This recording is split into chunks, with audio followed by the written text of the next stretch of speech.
Shai Alexander gusto daw higitan si Kobe Bryant, ang rising king ng OKC na nag-champion last season, motivated at inspired na lamangan ng kanyang idolo sa basketball. Tapusin mo ang video na to at pag-usapan natin kung paano ito magagawa ni SGA at magkaroon tayo ng comparison sa dalawa.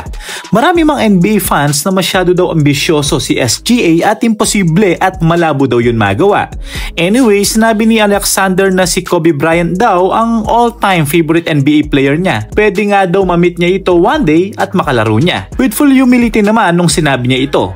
Sino ba naman na hindi proud kapag na-surpass mo ang idolo mo at isang malaking karangalan ngayon? Isa sa legendary player ng basketball na si Kobe na may 5 NBA titles na nag-iwan ng matindang legacy sa larangan ng basketball. Kilalang kilala siya sa kanyang mga iconic moments, matinding cultural impact, lalo na sa crunch time, ang kanyang mga clutch shots, ang kanyang mental toughness, kaya tinagurian nga siyang the Black Mamba or Black Mamba mentality at ng kanyang killer instinct.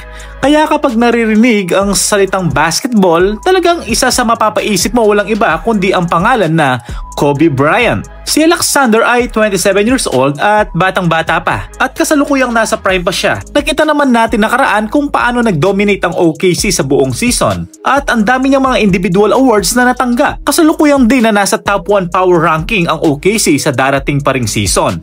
Ano kayang pwedeng gawin ni SGA para malagpasan niya ang kanyang idolo na si Kobe sa larangan ng basketball?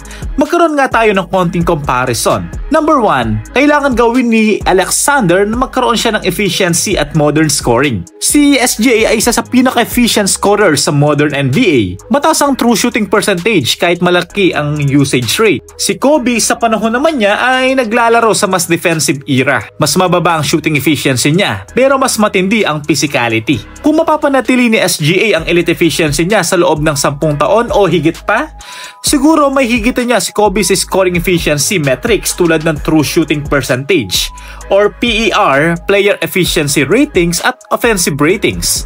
Pangalawa, ang all-around game. Si SGA ay kilala bilang scorer, playmaker, defender at isang leader. Si Kobe naman primarily scorer pero may all-defense qualities din. Kung ma-maintain ni SGA ang pagiging two-way leader, siguro mga 30 plus points per game habang nagpe-playmaking siya at nagdi-defend din, posible siyang mas kumpleto statistically kay Kobe. Pangatlo, championships and playoff legacy. Ito ang pinakamalaking challenge ni SGA.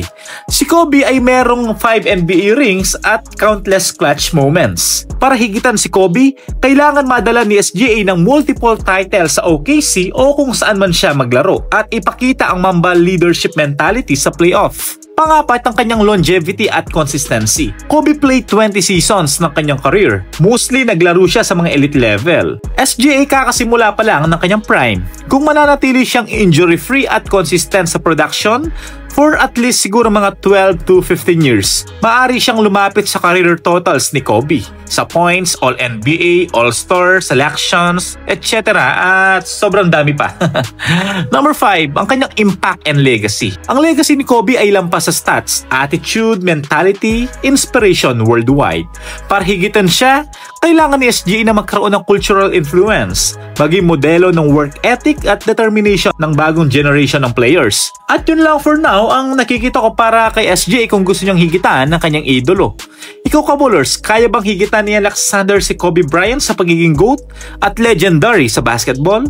Comment mo naman sa baba at pag-usapan natin. Like and subscribe. Thank you for watching. God bless.